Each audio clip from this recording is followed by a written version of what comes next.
네, 안녕하십니까. 김태규. 네, 구영모입니다. 네, 저는 한국사와 동양사를 담당하고 있고요. 네, 네, 여러분들에게 잔소리하는 역할을 맡고 있고, 그 다음에 지금 시험 난이도가 조금 어려워져서 아마 한국사와 동양사가 원래도 조금 여러분들에게 부담이 되는 과목이었는데 조금 더 부담을 안겨드리지 않을까라는 생각을 하면서 저와 함께 하신다면은 같이 한번 잘 헤쳐나가셨으면 좋겠습니다. 네, 그럼 바로 김태규 의원님께 시작하도록 할게요. 왜 더 하시지? 네, 대한민국 최고 일타 강사시니까요. 아마 한국사 동양사 담당 잘 해주실 겁니다. 아시다시피 여러분처럼 얼마 안 되셨어요. 공립학교 시험 보셔서 현장 계신 분인데 제가 이렇게 부탁을 드려서 모셔서 지금 같이 강의한 지 올해 이제 횟수로 4년째 됩니다. 과목은 아시다시피 임용고시는 4과목으로 이루어져 있는 건 아시죠? 그죠? 그래서 말씀드렸다시피 오늘은 간략하게 이제 임용고시 관련한 소개를 좀 해드릴 거고요. 뭐 다들 알고 오시거나 아니면 대략적으로는 알고 계실 거기 때문에 시간을 많이 소요하진 않을 생각입니다. 그래서 간략하게 임용고시 좀 말씀을 드리고 기출문제 지금 프린트 받으셨으니까 기출문제가 어떤 문제들이 나왔구나 정도 간단하게 확인해 보고요. 가장 중요한 건 그런 기출문제를 어떤 방법으로 풀고 어떻게 월별로 대응을 해야 될 건가라는 부분입니다. 이것은 학원을 다니던 다니지 않던 꼭 하셔야 될 부분이니까요. 뭐 추후에 수강하지 않으셔도 좋습니다. 대신 여기서 제시해드린 월별 학습 방법은 반드시 따르시고 그 방법대로 진행해 나가시는 게 옳습니다. 누량진에는 지금 역사 강의하시는 분들이나 팀들이 몇 분 계시는데요. 아마 제가 알기로는 저희 팀이 가장 유일할 겁니다. 현직 교사 출신들이고 또 대학 강의 10년 이상 하고 이런 사람들은 저희 팀이 유일할 거기 때문에 전문성 부분에서만큼은 의심을 하지 않으셔도 좋습니다. 어디까지나 여러분 합격하시는 데 목적을 두고 최선의 노력을 다 할 테니까요. 그런 부분만큼은 의심하지 마시고 학습 방법에 관계된 부분이나 뭐 질문 같은 거 있으시면 이따 개략적인 강의 끝나고 나서 한꺼번에 이렇게 질문 받고 처리하도록 하겠습니다. 그리고 말씀드렸다시피 끝나고 난 다음에는 이렇게 나가셔야 된다고요. 나가실 때 이렇게 나가시면 되겠습니다. 자, 그럼 일단 체크 한번 해볼게요. 프린트 좀 받으신 거 이렇게 확인해 보시겠어요? 다 있나요? 2개 받으셨죠? 네, 하나는 이거 지금 올려진 PT 파일 그냥 이렇게 컷으로 모아가지고 카피해서 나눠드린 거고요. 하나는 실제 이제 이번에 봤던 11월 달에 봤던 한 달쯤 됐겠네요. 이제 그때 봤던 실제 시험 문제가 되겠습니다.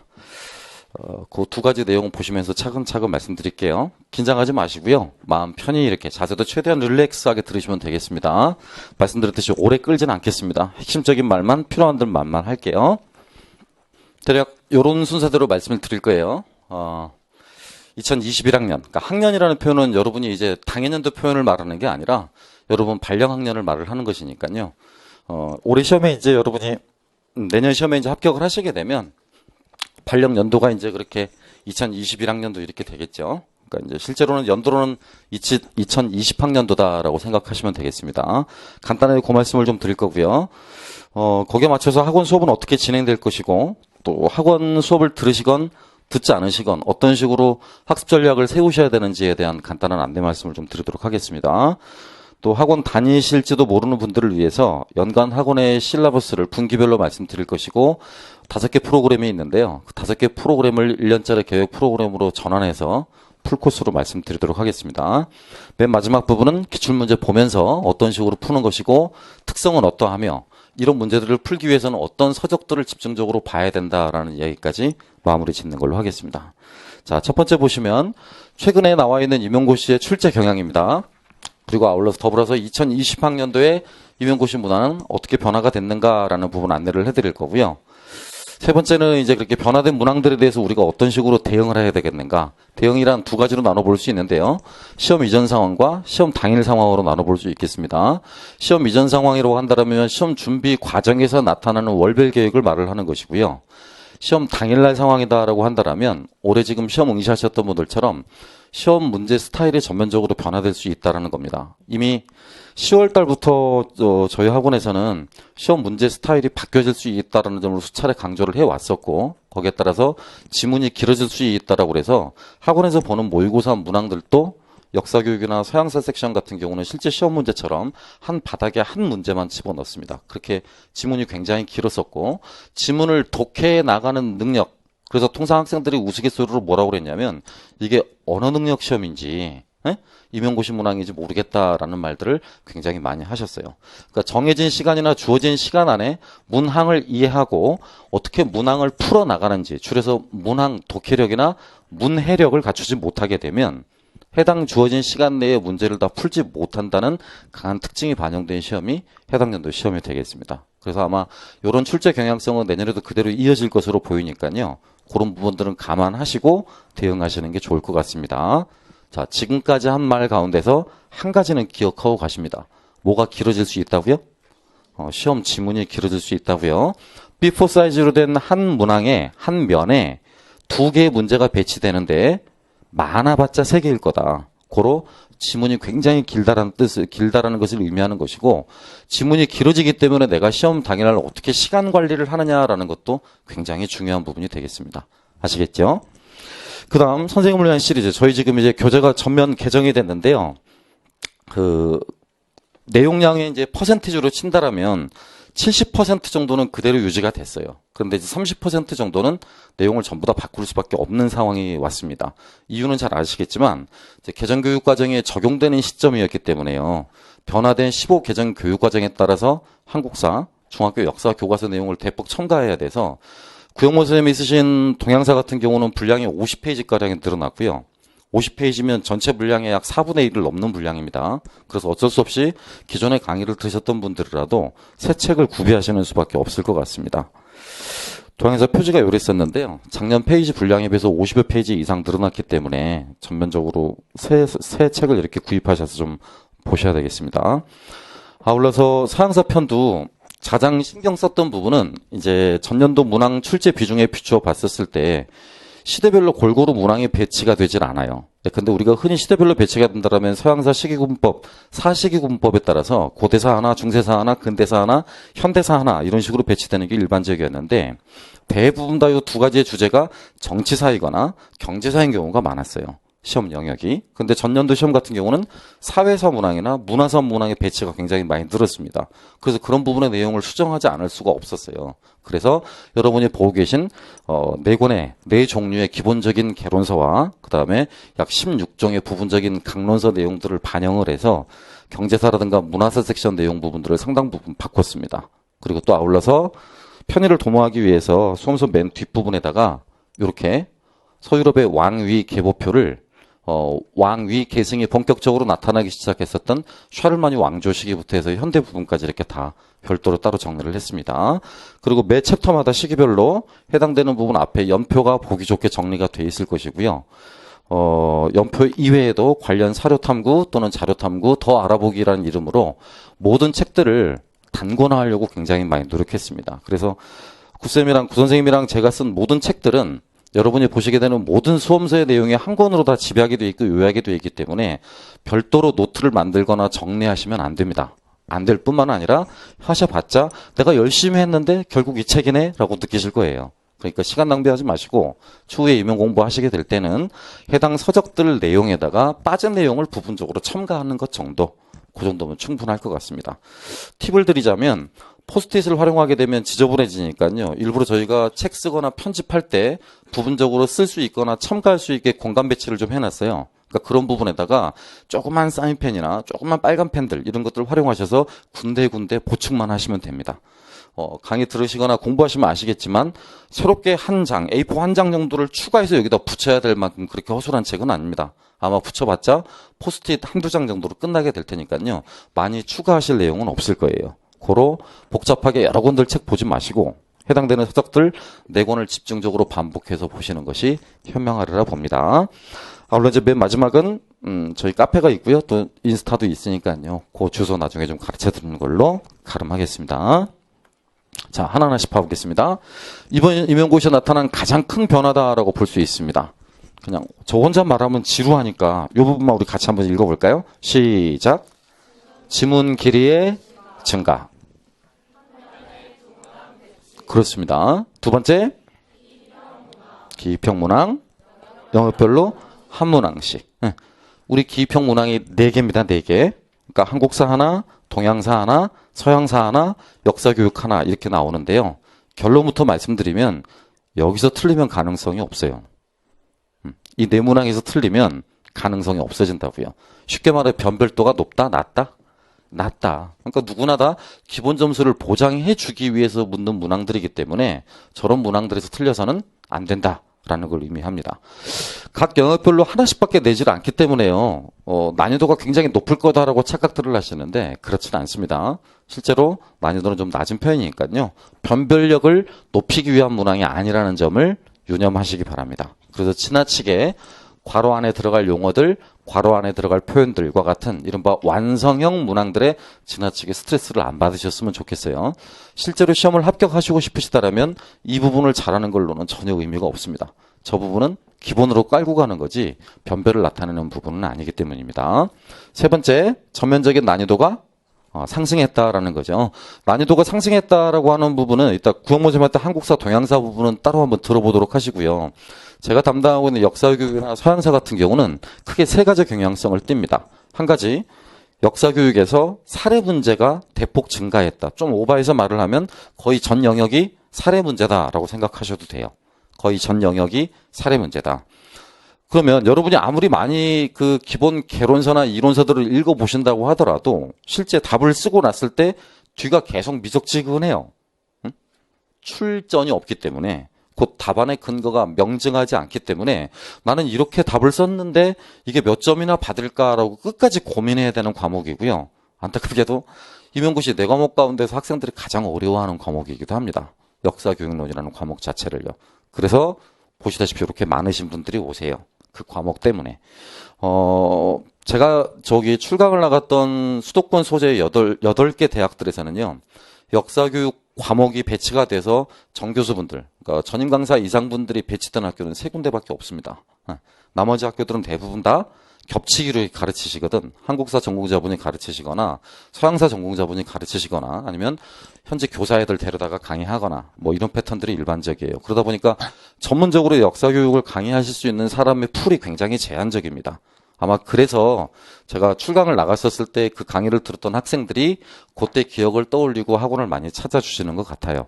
그런 이유로 역사교육 실전 문제 같은 경우는 올해도 역시 똑같은 전해들은 말입니다만 출제하셨던 분들한테 전해 들었던 말입니다만 올해도 역시 마찬가지 사례 문제는 늘어날 거다. 단 형식은 어떻게 될지는 모르겠다라고 말씀하셨었습니다. 형식이 어떻게 될지 모르겠다라는 말은 그게 한 면이 될지 또는 지금 올해 시험처럼 반면이 될지는 모르겠다라는 말이에요. 역사교육 사례 문제 하나가 한 페이지가 될 수가 있다라는 이야기예요. 그럼 굉장히 압박감이 커지죠? 그렇죠? 그러니까 그런 문제들을 능동적으로 대응을 잘 하셔야 된다는 이야기입니다. 이제 이런 부분들을 대폭 반영해서 올해부터는 학원 실러버스를 7, 8월에 그냥 문제풀이를 하지 않고요. 오로지 사례 문제만 풀 겁니다. 사례 문제만. 그래서 여러분이 보시고 있는 8종류의 기본 개론서, 그 가운데서도 4대 기본 개론서에 나와 있는 문제들은 이론은 하나도 다루지 않을 생각이고요. 사례 문제만 집중적으로 해서 풀어보도록 할 생각입니다. 무슨 말인지 아시겠습니까? 그 다음 두 번째, 역사교육에서 나타난 두 번째 특징은요. 특이하게 출간된 지 지금 10년이 넘었는데 갈색책이라고 우리가 흔히 부르는 역사교육과 역사인식이라는 책이 있거든요. 해당 부분의 책의 출제 비중이 다시 늘어났다는 사실입니다. 그러니까 종전에는 학생들이 주로 역사교육의 이론이라고 불렀던 남색 책, 내용과 방법이라고 불렀던 초록색 책, 이런 책들을 열심히 많이들 봤었었는데 올해 시험 같은 경우는 갈색책 부분에서 무려 2문항이 나와가지고 5문항의 배점 가운데 2문항이면 엄청나게 큰 부분입니다. 나머지 3문항은 뭐 크게 변별이 없었다라고 치더라도요. 2문항이 갈색책에 집중적으로 나와서 실제 공부를 몇 년씩 하시는 분들도 손을 못 댔던 문항이 있을 정도였었어요. 그 가운데 가장 점수 차이가 컸던 부분은 역사화와 관련한 문항이었는데요. 역사화를 실제 시험, 그러니까 역사화라는 이론적 내용이 있는데 그 이론적 내용을 실제 수업 사례에 맞게 적용하시는 분들 같은 경우는 거의 없었습니다. 그래서 거의 전 수험생이 다 그 문항을 틀리거나 또는 부분이라도 틀리거나 뭐 이랬던 특징이 있었던 시기였었습니다. 그래서 그런 부분을 올해는 대폭 보완할 것이고요. 기본 이론반에서는 사례 문제를 다루게 되면 뭐 너무 난이도가 높아지기 때문에 3, 4, 5, 6 심화 이론반에서도 한 달에 한 번씩 따로 특강을 마련해서 한 달에 한 번씩 사례 문제만 집중적으로 풀어보는 시간이나 사례 문제와 관련한 이론 부분을 점검해보는 시간으로 주제별 특강을 하루씩 할 예정입니다. 그 다음 서양사 부분에 변화된 내용들을 잠깐 말씀드리면요. 첫 번째 가장 큰 변화라고 한다면 서양사는 강좌 부분의 비중이 굉장히 늘어났다는 거예요. 전통적인 그 개론서의 강좌로 군림해오던 서양사 개론의 위상이 굉장히 줄고 있고요. 뭐 하물며 마찬가지겠죠. 총론의 위상도 떨어지고 있습니다. 그래서 이제 신진 소장학자, 뭐 이제 여러분이나 제 나이를 고려해 본다면 신진도 아니신데요. 대부분 다 50대 후반에서 60대이신 분들이니까 그분들이 함께 집필하신 서양사 강좌라는 책이요. 그 책 영역 안에서 문항 출제가 두 문항이 됐습니다, 이번에. 그래서 그 부분을 서양사 개론하고 맞바꿔서 서양사 개론을 통독했던 것이 작년까지의 그 학습 방법이거나 학원 수업 방향이었다면 이제 다가오는 새해에는 서양사 개론보다는 서양사 강좌를 통독하는 것으로 전면적으로 실라버스를 바꾸도록 하겠습니다. 그래서 강좌 내용을 통독을 하게 될 것이고요. 강좌 내용만 보면 연대기적 흐름이나 정치사적 흐름 또는 국제관계, 대외적 관계 이런 부분에 소홀해지기 때문에 강좌를 베이스로 하되 중간중간 서양사 개론을 빠짐없이 다뤄드리겠습니다. 빠짐없이요. 구쌤이나 제 강의의 가장 큰 특징이라고 한다면 빼먹는 부분이 없습니다. 빼먹는 부분이 없어요. 바꿔 말하면 몇 페이지는 안 읽었고 20페이지는 남겨두고 진도가 끝났다. 이런 일은 죽어도 없습니다. 무조건 1페이지부터 끝까지 다 진도는 마칩니다. 그러니까 절대 그런 걱정들은 안 하셔도 되겠고요. 시키는 대로 또는 부탁드린 대로 이번 주 다음 주 강의는 몇 페이지부터 몇 페이지까지 진행될 예정이고요. 이 부분의 페이지는 관련 서적 이런 부분들을 읽어보시면 훨씬 도움이 됩니다라고 1월 개강 때 주별 강의 실라버스를 미리 나눠드릴 거예요. 그러면 학원 수업은 1, 2월 기본반에서는 복습의 비중을 3으로만, 예습의 비중을 5로만, 본시 수업의 비중을 2로만 이렇게 두시는 게 좋습니다. 그만큼 뭐가 중요하다는 이야기야? 예습이 중요해요.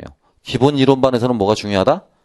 예습이 중요하다. 다 같이요? 기본 이론반 뭐가 중요하다고요? 예습이요. 예습을 하지 않으시면 돈도 버리는 거고 시간도 버리는 거예요. 여러분한테는 55만 원 정도의 돈, 작은 돈이 결코 아니죠. 그렇죠? 또 뿐만 아닙니다. 그 돈보다 더 중요한 건 20대의 나이에 2달이라는 시간입니다. 그러니까 단언컨대 확실히 제가 말씀드리건데 2달 동안 놀러 다니시고 쉬엄쉬엄 그냥 학원이나 다닐 생각이었다 그러면 본 학원은 안 맞을 겁니다. 열심히 공부하고 2달을 굉장히 바쁘고 뜻깊게 보내야 되겠다라고 생각하신다면 학원 선택을 잘 하신 거고요.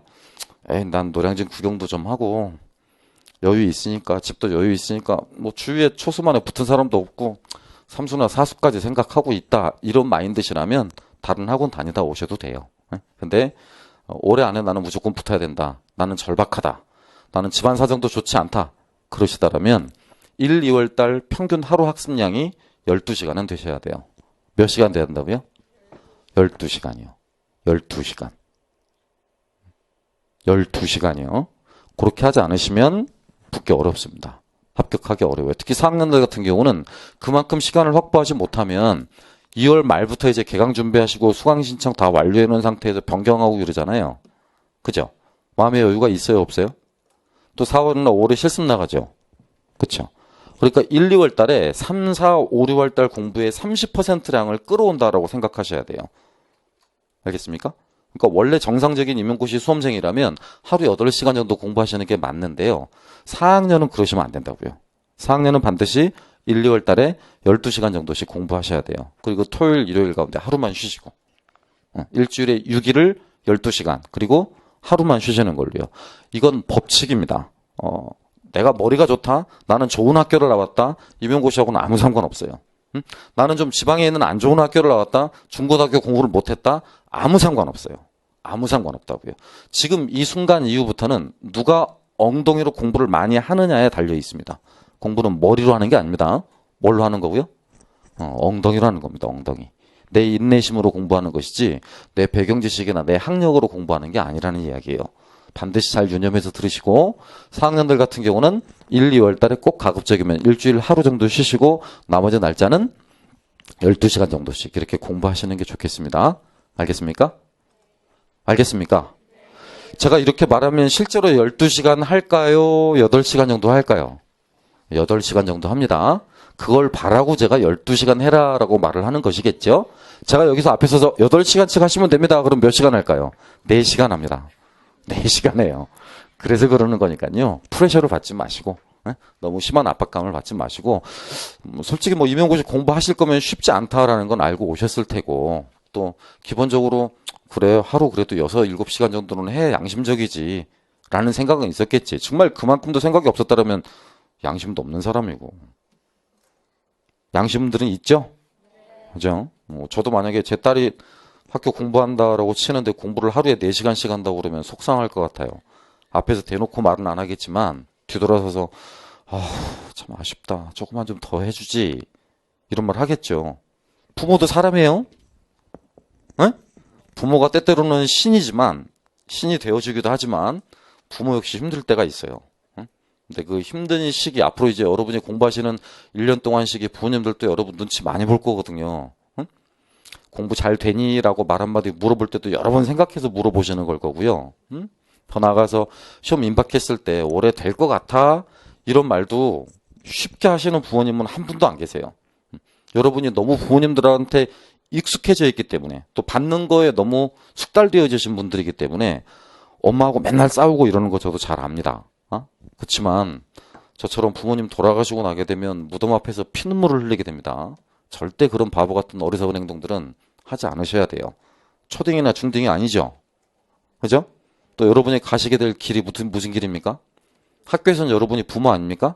제가 여기서 여러분을 부모 입장으로 대하듯이 여러분도 학교 가시면 아이들을 부모처럼 대해주셔야 될 분들이잖아요. 그쵸? 언제까지 남의 댁 귀한 따님들만이 아니라니까? 남의 댁 귀한 아드님들만이 아니고요. 이제 누군가의 엄마가 되기도 할 거고 누군가의 아빠가 되기도 하셔야 돼요. 꼭 그게 물리적이나 생물학적인 나이로만 따지는 건 아닙니다. 여러분이 24살이고 25이라고 하실지라도요. 학교 가시면 아이들한테는 여러분은 엄마예요. 학교 가시면 아이들한테 여러분은 아빠고요. 설마 그 정도 사명감도 없이 이 길을 접어드신 건 아니시겠죠? 그쵸? 네, 저는 그럴 거라고 생각합니다. 저는 개인적으로 저희 가족의 반이 교직에 종사를 해서 교직관이 굉장히 투철한 사람입니다. 그래서 기본적인 매너, 기본적인 사제 관계 그런 걸 굉장히 중요시하는 사람이기도 해요. 평상시에는 친구나 뭐 이렇게 삼촌처럼 이렇게 편하게 지내지만 수업할 때만큼은 굉장히 엄한 사람이기도 합니다. 그리고 학습 상태 굉장히 점검 잘 하고요. 예습 안 해오거나 복습 안 하면 따끔하게 야단치기도 합니다. 또 필요하다면 부모님들한테 전화 올려서 귀되게 자녀분이 이런 식으로 학원을 다니고 있습니다. 라고 전화도 드립니다. 매번 시험장에서 저를 보셨다라면 수없이 많은 부모님들이 저와 인사하시는 걸 보셨을 겁니다. 그랬다라면 학원 다닐 때 처신 잘해야 되겠구나.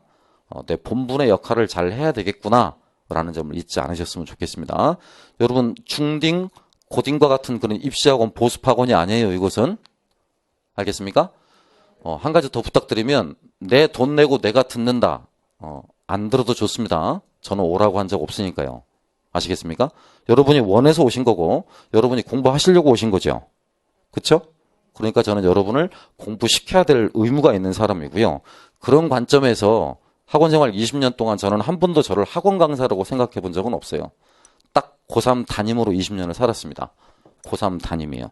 그래서 호칭도 학생들이 김쌤 그렇게 하고요. 20년 동안 매번 새벽 5시 반에 나와서 아이들하고 함께 자습했습니다. 자랑할 수 있습니다. 증인이 많으니까요. 올해도 역시 마찬가지 동일한 시간 패턴으로 1년 동안 꼬박꼬박 움직일 테니까 내가 그렇게 움직이는 만큼 여러분도 그렇게 움직이기를 요구할 겁니다. 알겠습니까? 따라서 물렁물렁하게 공부할 생각으로 오셨다라면 학원 선택은 잘못하신 겁니다. 저는 여러분이 어렵게 이렇게 버신 돈이나 여러분 부모님께서 주신 돈으로 삶을 영위하는 사람이라 제가 거기에 조금이라도 더 보답을 하는 길은 저 스스로 성실하고 저부터 모범을 보이는 길 이외에는 없습니다. 고로 1년 동안 그렇게 생활을 할 거니까 저와 함께 즐겁고 또 사명감을 가지고, 교사로서 사명감을 가지고 1년 동안 쭉 공부하실 분들만 들어주셨으면 좋겠어요. 아시겠습니까? 예, 하나하나 봐보겠습니다. 그래서 서양사 같은 경우는 서양사 강좌를 굉장히 많이 볼 거다라고 말씀드렸습니다. 그 다음 또 하나 같은 경우는요, 서양사에서 이제 여성사의 비중이나 문화사의 비중이 굉장히 높아지고 있다는 사실이에요. 그런데 뭐 아시다시피 그런 여성사나 문화사의 비중은 전근대사 부분은 굉장히 소략하고요. 근현대사 부분이 많거든요. 그래서 올해는 근현대사의 분량 가운데 사회사나 문화사의 분량을 수업 시간에 좀 많이 늘릴까 생각 중입니다. 그래서 한 달 기준으로 해서 3시수 정도를 사회사나 문화사 부분의 분량을 좀 늘려나갈 계획이니까요. 1월 달에 개강할 때 그 실라버스를 보시고 관련 서적들을 가볍게 한 번만 읽어오시면 되겠습니다. 아마 매주 이렇게 매일매일 수업을 미리 예습하시는 데는 집중 있게 하시면 1시간 정도면 충분하실 거고요. 좀 내가 책 읽는 속도가 느리다라고 싶으시면 2시간 정도면 충분히 가능할 거예요. 그러니까 그 정도씩만 미리 예습을 해 오시면 수업이 굉장히 쏙쏙 들리고, 또 뿐만 아니라 1, 2월 달 2달 동안 여기다 투자하셨던 시간이 진짜 아깝지 않을 거예요. 그런데 예습 안 하시고 복습 안 하시고 이러면 굉장히 시간 버리고 돈 버리고 그러는 셈이 되니까 부디 부탁드리건데, 어느 학원을 다니시든지 중고등학교 때 다니셨던 학원 버릇대로 학원 다니시면 안 된다고요. 자기 주도적으로 자기가 스스로 플랜을 짜고 적극적으로 공부를 하셔야지, 학원 안에서 뭔가 다 해줄 거다라는 생각, 이런 생각들은 바람직하지 않아요. 아시겠지만 그럴 양이 아니니까요. 그쵸? 꼭 좀 부탁드리겠습니다. 다음 부분 한번 봐볼까요? 영역별로 이제 나중에 이제 동양사랑 한국사는 구영모 선생님 말씀해 주실 거고요. 제 부분은 제가 말씀드린 이런 부분들입니다. 이게 아까 말씀드린 갈색책이죠. 비중이 늘었고요. 이론을 이해해서 관련 이론을 적용하는 연습들을 많이 하셔야 됩니다. 아울러 사례 적용하는 것도 많이 하셔야 되고요. 2015 개정 교육과정에 따른 한국사 교수학습 자료집이라는 데서 전년도 역사교육 지문 2문항이 똑같이 출제가 됐습니다. 일반 학원 선생님들은 모르셔요. 왜냐하면 학교 선생님들이 아니시고 학교 운영의 실러버스를 모르시는 분들이기 때문에 그런 자료집의 내용들을 잘 모르시고 어디서 나왔는지를 잘 모르거든요. 그래서 출전을 쓰라고 그러면 맨날 무슨 갈색 책에서 나왔다, 남색 책에서 나왔다 이런 말만 하시지, 실제 그 문화하고 똑같은 그림이 어디 있냐 이런 걸 잘 못 찾으세요. 그런데 교수학습 자료집 나중에 제가 보여드릴 거예요. 2015 개정 교육과정에 따른 고등학교 한국사 교수학습 자료집에 보면요, 조선 후기의 민화들이 이렇게 똑같이 시험 문제가 똑같이 나와 있습니다. 그리고 심지어 양반수의 급증, 노비수의 급감, 양반수의 급증에 따라서 양반의 지위가 어떤 식으로 변화되어 가는 거에 관련한 비판적 읽기의 문제가 역사교육 시험 문제였었거든. 그러니까 그런 문제들을 정확히 답을 쓸 수 있게 될 것입니다. 아울러 서양사는 말씀드렸듯이 서양사 강좌의 비중이 커지고요. 사료의 비중이 굉장히 높아졌습니다. 여기 보시다시피 몇 개가 나왔다고요? 3개요. 그래서 내년에는 7, 8월 달에 여름방학 때 사례 적용 및 사료 탐구반이라고 문제풀이반의 명칭이 그렇습니다. 그러니까 그때 문제풀이는 이론을 안 봐요. 무조건 사례만 보고요. 무조건 사료만 봅니다. 사례와 관련한 문항만 풀어보게 될 거고, 사료와 관련한 문항만 풀어보게 될 거라고요. 이를 위해서 구영모 선생님도 상반기에 한국사 사료집을 따로 출간을 할 거고요. 출간이 될 거고, 한국사 사료집으로 굉장히 작년과는 다르게 타이트하게 수업을 운영해 나가게 될 겁니다. 마지막, 그죠? 서양사 부분은 항상 이제 이 부분의 문제가 지난 26년간 너무 많이 출제가 됐어요, 시험 문항에. 그래서 이제 그리스나 로마사와 같은 이른바 히랍사의 비중이 좀 줄어들고요. 고대사의 비중이 좀 줄어들고, 고대사이고 압식이요. 그러니까 상고사 부분이라고 하죠, 우리가 흔히. BC 3000년대부터 시작해서 BC 1200년대까지 그 시기의 영역에 출제된 문항에 내리 2년째 지금 꽂히고 있습니다. 그래서 이쪽 부분의 비중을 굉장히 많이 늘려가고 있고요. 실제 수업에서도 올해도 마찬가지, 내년에도 마찬가지 많이 늘려갈 계획입니다. 알겠습니까? 칸이 적어가지고 제가 한 가지는 못 썼는데요. 1945년 이후의 국제질서라는 제목으로 별도의 나중에 제가 특강을 한번 할 겁니다. 그래서 서양현대사 강의인데요. 특히 서양현대사에서 사회사적인 변화를 다루는 사건들, 그 다음에 문화사적인 변화를 다루는 사건들을 68혁명을 전후로 한 시기로 해서부터 특강을 하도록 하겠습니다. 그래서 그 특강과 관련한 자료집도 나눠드릴 거고, 해당 부분의 내용을 본격적으로 보충하도록 하겠습니다. 예, 이번 문항의 특성입니다. 보시다시피 교육학은 요랬었죠. 이번 시험 같은 경우는 비교적 난이도가 있다라고 평가하시는 분들이 많았어요. 그래도 아마 합격자 평균 점수를 보면 매 연도에서 14에서 15.5 정도 중간을 왔다 갔다 합니다. 그러니까 평균작 쳐서 20점 만점 가운데 16점 정도를 맞으시면 안정권이다라고 생각하시면 되겠습니다. 전공은 이렇게 90분 타임으로 나눠서 A타입, B타입 이렇게 나눠져 있는데요. A, B타입에 각각 기입형 문항이 저렇게 배치가 돼 있어서 토탈에서 몇 개씩 이렇게 보입니까?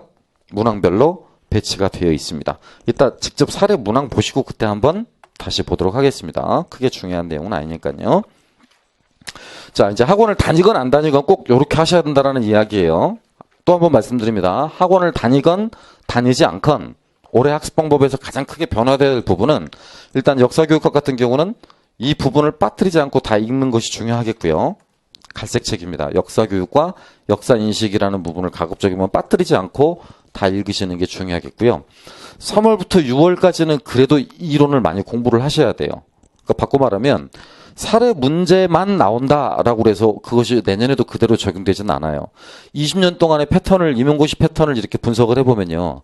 5, 6년 단위로 갈아엎는다라는 표현을 쓰거든요. 갈아엎어요. 그러니까 시험 제도를 바꾸거나 아니면 시험 문항의 스타일을 바꾸거나 이러는데요. 이번 연도 같은 경우가 시험이 지금 완전 스타일이 바뀌었어요. 문항 수도 바뀌었을 뿐만 아니라 시험 문제 유형이 바뀌었다고요. 보통 그리고 여러분처럼 이제 여러분이 응시하는 해 2021학년도에는요. 터무니없이 또 쉽게 나와요, 문제가. 그러니까 한번 굉장히 어렵게 되면 출제진들이 무슨 비판을 받겠어요? 문항이 너무 어렵다. 올해도 지금 엄청나게 비판을 받고 있거든요. 그래서 여러분 대학에 재직 중이신 교수님들한테 그렇게 말만 여쭤봐도 금방 아실 거예요. 후기가 어땠어요, 교수님? 아마 학교 교수님도 물어보실 겁니다. 시험 문항 어땠니? 라고 물어보면 개 어려웠어요. 이렇게 말씀하시겠죠? 그죠? 그렇게 대화를 이어나가시다 보면 아마 교수님도 내년부터는 안 그럴 거야. 뒷말이 많았어. 이렇게 말씀을 하실 거라고요. 그래서 두 가지를 동시에 준비해야 된다는 말이에요. 오늘 강의 가운데 두 번째로 담고 가셔야 될 내용입니다. 아까 첫 번째가 뭐라고 그랬습니까? 지문이 길어진다. 두 번째로 담고 갈 내용이에요. 두 번째. 난이도가 올해처럼 어려워질 거다라는 확신은 금물이다. 오히려 시험 문제 난이도는 어떨 수 있다? 쉬워질 수 있다. 쉬워질 수 있다. 그게 지난 20년간의 사이클이다. 그런 점을 좀 잘 기억하셨으면 좋겠습니다. 그래서 두 가지 비중을 5대5로 나눠서 하셔야 돼요. 어려울 경우를 가정해서 깊이 있는 심화학습을 5, 쉬워질 경우를 대비해서, 그러니까 2018학년도나 19학년도처럼 쉬웠던 문항일 경우를 대비해서 쉬운 문항일 경우를 대비를 5. 어려울 경우, 쉬울 경우 두 가지를 동시에 다 커버하는 학습 방법이 가장 안전한 학습 방법입니다. 아마 몇몇 학원들에서는 올해 시험 문제가 어려웠으니까 내년도 100% 어려워질 겁니다. 그러니까 어려운 것만 하셔야 돼요. 그리고 구석지에 있는 내용들 다 보라고 그럴 수도 있어요. 그것도 옳은 방법은 아닙니다. 항상 모두 다 챙기는 방법, 중립적인 방법, 이것이 정도임을 잊지 않으시기를 바랍니다. 그 다음 서양사 같은 경우는 이런 식으로 이제 진행해 나갈 겁니다. 특히 사료학습이 강화되는 시점은 심화반 시기입니다. 심화반. 그 다음에 7, 8월에는 주제별로요. 예컨대 뭐 이런 거 있습니다. 여성의 참정권. 전년도 시험 문제입니다.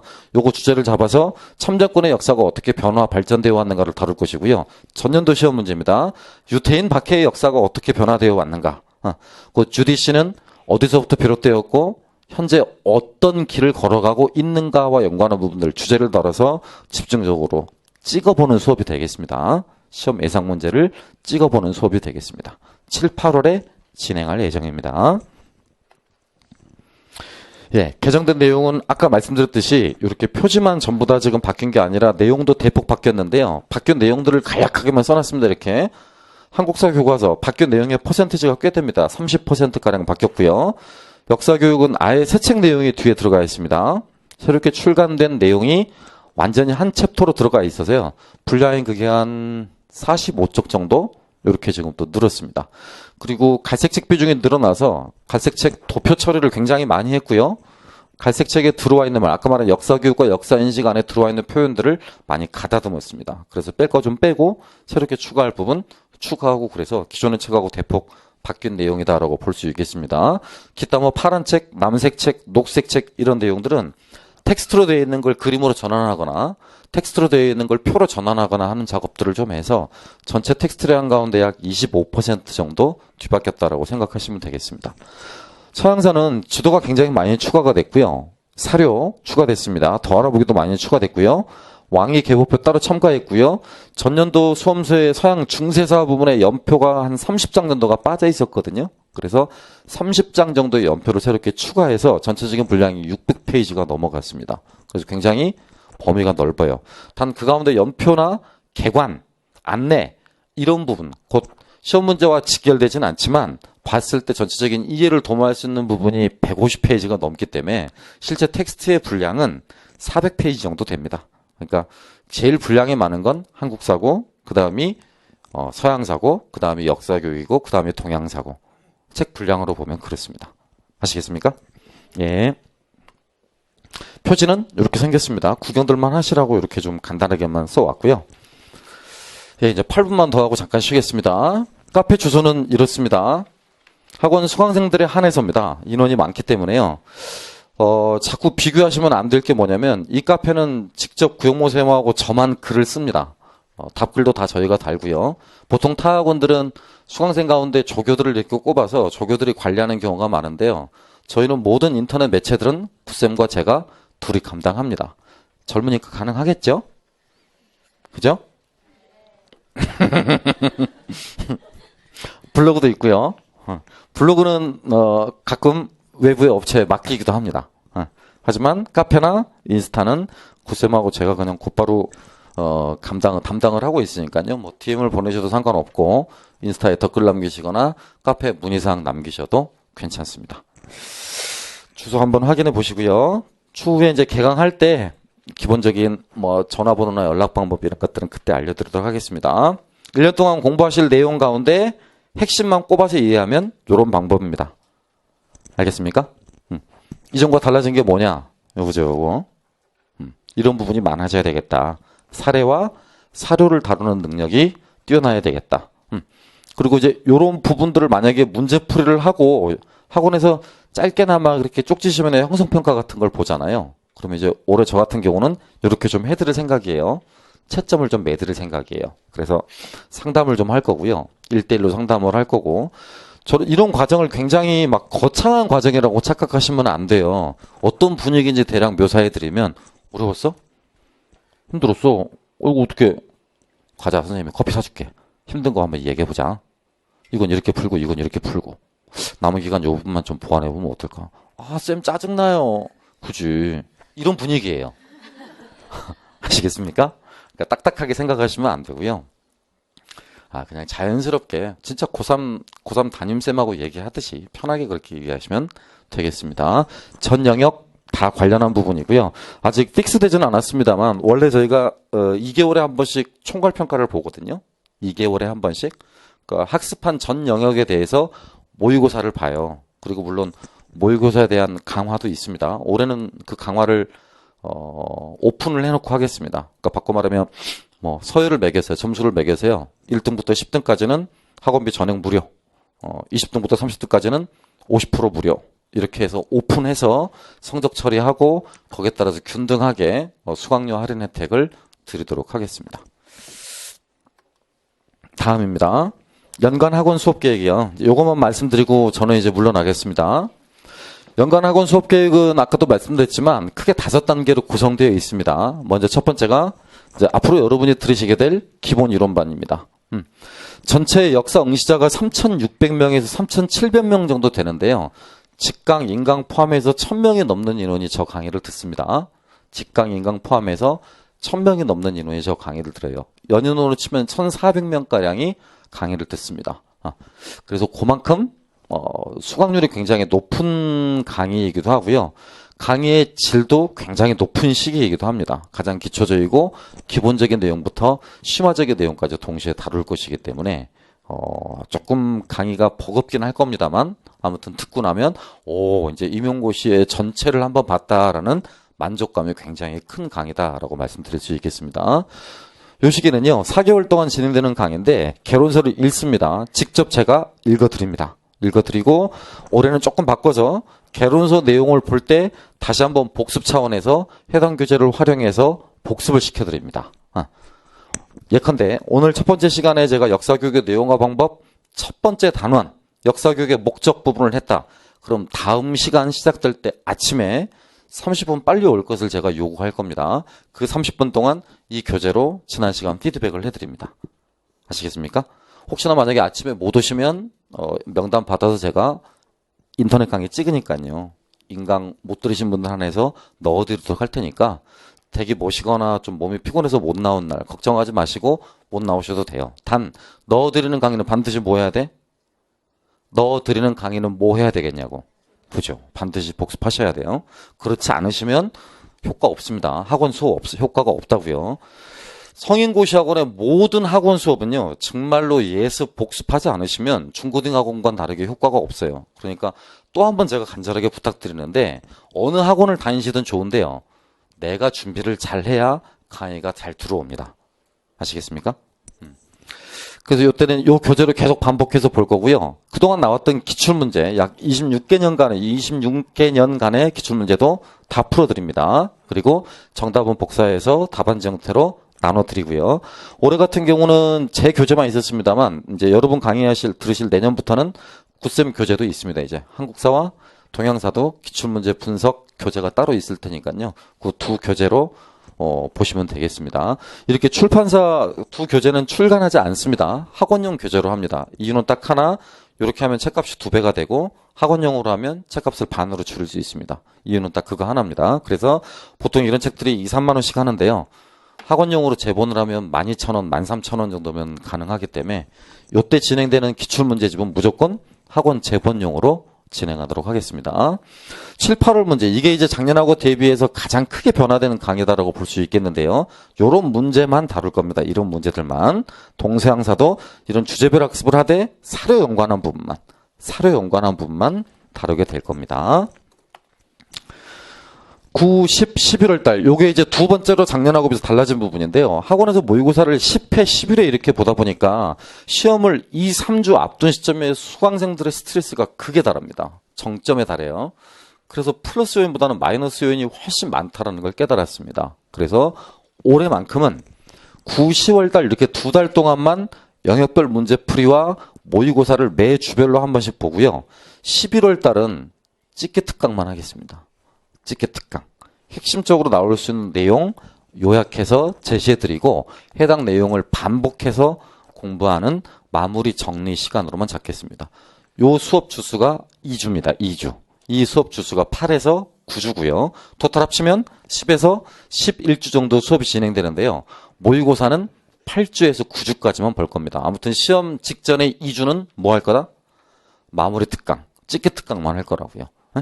이번에 뭘 했냐면 제가 시험 임박해서 일주일 전에 서양사 개론 읽기 했습니다. 아침부터 오후까지요. 한 6, 7시간 정도 한 것 같은데요. 시간 관계상 현대사까지는 못했고요.